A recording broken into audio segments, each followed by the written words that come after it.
The Douglas F4D Skyray, later redesignated the F6 Skyray, was an American carrier-based supersonic interceptor, designed and produced by the Douglas Aircraft Company. It was the last aircraft produced by the Douglas Aircraft Company before the merger with McDonnell Aircraft. The F4D Skyray originated from a requirement issued by the US Navy in 1947 for a new jet-powered interceptor which would be able to take off from carriers and reach an altitude of 50,000 feet in 5 minutes.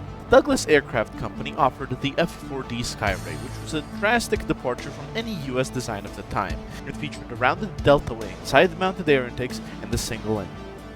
The first flight of the prototype took place in 1951. However, there were a large number of problems encountered early on in the production of the aircraft. Eventually, the aircraft entered service with the US Navy in 1956 as the F4D-1 Skyray.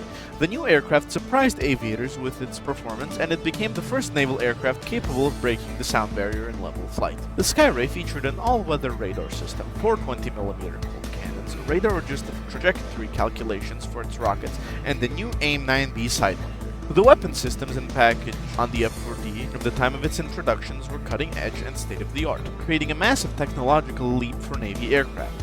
As well, the performance was a giant leap for the US Navy, as the Skyray was the first carrier-capable aircraft to hold the world speed record. In 1962, when the US military standardized its naming convention, the F4D-1 was redesignated to the F6A. However, it retained the Skyray name and served the US Navy up until 1964. As well, the Skyray marked the first US Navy aircraft to be a part of NORAD, which at the time was dominated by aircraft of the Royal Canadian Air Force and the US Air Force. What we get in War Thunder is the F4D-1. It sits at a battle rating of 9.0 and was obtainable in the Summer Quest event of 2022. The Skyray carries the AN/APQ-50 radar set, which is a rather basic pulse-wave search and track radar. However, it can help spot and track enemies who are in clouds or at long range. As well, the radar has a very long range of over 300 kilometers and 3 scan modes, these being narrow scan, medium scan, and wide scan. As well, it has a basic IFF system. For the main armament of the Skyray, it carries 4 20mm Colt cannons with 65 rounds per gun. This can be somewhat of an issue as the low ammo count and the guns being placed in the wings can be somewhat tricky to hit targets without wasting ammunition. However, after a bit of practice, this becomes fairly easy. For the secondary weapons, the Skyray features the AIM-9B sidewinder. While a very basic caged rear aspect-only missile, the AIM-9B can be extremely potent if employed properly, either at high altitude when firing upon large targets or targets which do not maneuver, or at low altitude while firing at slow targets or targets going into the vertical maneuver. For the ground ordnance, the Skyray only features Mighty Mouse rocket pods, as it lacks the bombs it had in real life. As well, due to the removal of the CCIP system for the rockets and guns, they are not nearly as useful as they once were. However, due to having 6 hardpoints, you can carry 1 to 2 rocket pods with your full air-to-air load, allowing you to possibly shoot down some of the larger bombers or fighters with the rockets in order to save on missiles and gun ammo. The flight performance of the Skyray is amazing for its battle rating. It has an amazing rate of climb and performance at altitude. The main upside is that the J57 P8 engine has very strong thrust at almost all thrust ratios. This makes it exceptional for dogfighting, as the delta wing design gives it a very good instantaneous turn rate and it has solid nose authority, allowing it to dominate most dogfights at its PR. From personal experience of playing with the Skyray, it is very important to avoid getting dogpiled by fighters such as the MiG-17 and later models of the F-86 Sabre, as they will oftentimes have considerably better energy retention. However, if played properly, the Skyray can win these fights. I recommend starting the match by climbing to around 6 kilometers maximum, or at the very least staying above 1 kilometer, and searching for targets with the radar.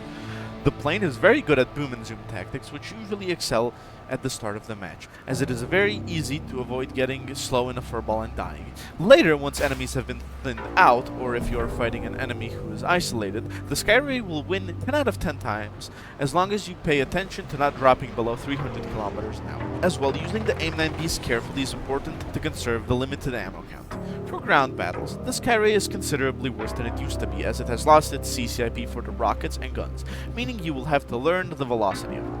As well, while you can can't take 114 total rockets, it leaves you heavy and vulnerable to fighters. I would recommend running 4 rocket pods and 2 AIM-9Bs. The main issue with the Skyray in ground battles is its longevity, as the engine is extremely fuel hungry while on afterburner, and the cannons have a limited amount of ammunition.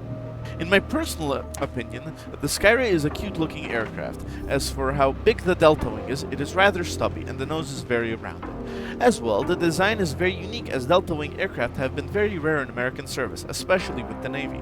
Landing the Skyray is very easy, as it features strong landing gear which can be safely dropped down at 400 kilometers an hour or lower, and the flaps integrated into the delta wing are extremely strong. As well, it features a back wheel which can prevent you from smacking the engine on takeoffs and landings.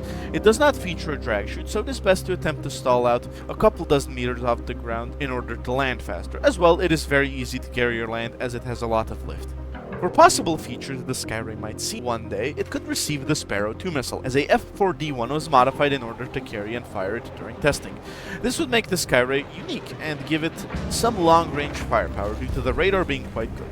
This is most likely not going to happen, as the F3H2 Demon is the only aircraft at 9.0 to feature any long-range firepower, even if the AIM-7C is a very boring gimmicky weapon.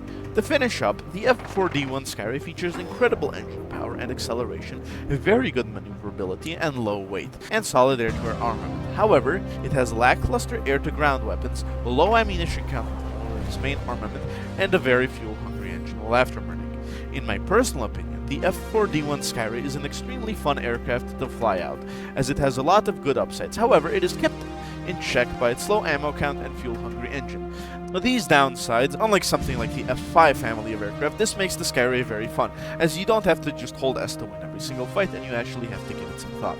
As well, it and all of its camos look pretty good, and it is one of the most unique jet aircraft in the US tree and in all of War Thunder.